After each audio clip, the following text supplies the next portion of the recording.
Hey, Amber Vilhauer here, your online digital marketing expert, and during today's 4-minute fast track video, I wanted to give you a tip that might sound no-brainer to some people, but honestly, I wish I had this advice when I was just getting started, or shoot, even into the first few years of running my business, and that is, I would invite you to create a document that outlines the calls that you have with your prospects. I don't know about you, but when I first got started in business, I was wide open to talk to anybody for any amount of time. I just was hoping somebody would give me a call. And then when they did give me a call, those calls were all over the place. There was no consistency, and I just went wherever the prospect wanted to go in the conversation, and I asked them to lead the conversation.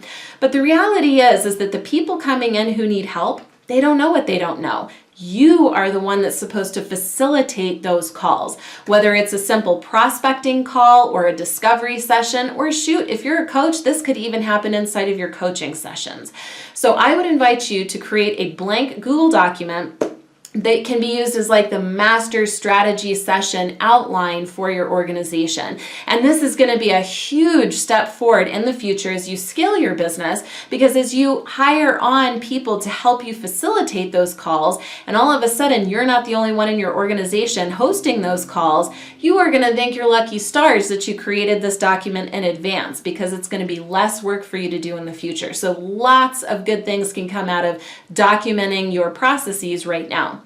So inside of this strategy session document, start with what happens when you first connect with somebody on the phone. Document their customer journey. Do you call them? Do they call you? What are the scenarios?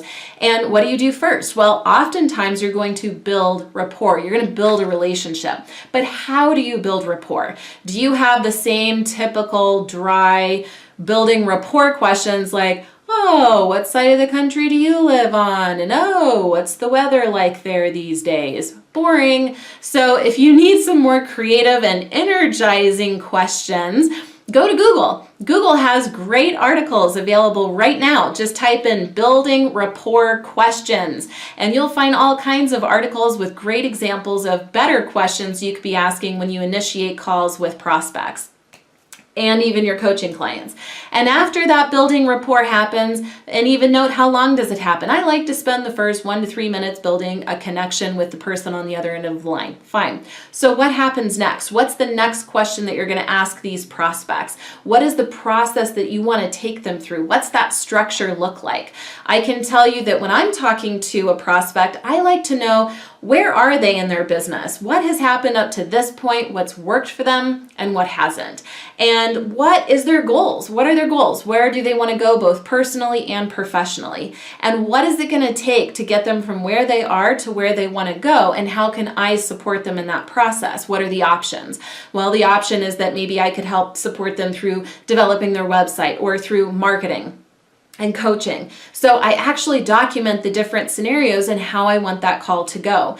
And at the end, what happens at the end of the call? What's the process that I'm taking somebody through? And if I'm asking somebody to buy, what's the way that I phrase that question, asking them to move forward with me?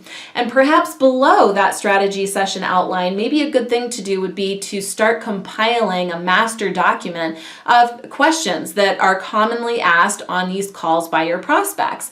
So for example, a common question might be, do you have a payment plan? And then you can document how you normally handle that objection or that question. And over time, you'll have a master strategy session document outline, and you'll have this objection sheet. So as you come to that point of critical mass, when all of a sudden you have to hire help, now those documents are already in place, the procedure is documented, and you can offload that to your new hire and not have to spend brain damage trying to remember what you've been doing on your past 100 calls. If you found this tip to be helpful, be sure to subscribe to my YouTube channel to get notified when future videos like this become available. Be sure to head on over to our website at ngenterprises.com, our website agency, or our latest website, leverage2scale.com, which is a website dedicated to helping you with your marketing efforts online the most efficient and effective way, spending the least amount of time without sacrificing quality. There's a free webinar that you can attend that is phenomenal. It's pure value, fast-paced. You're going to love it. Complimentary from me to you. I think it's a great use of your time to check out that webinar. And until the next video like this, just remember, no guts, no glory. Thanks so much for your time, and I'll talk to you again soon.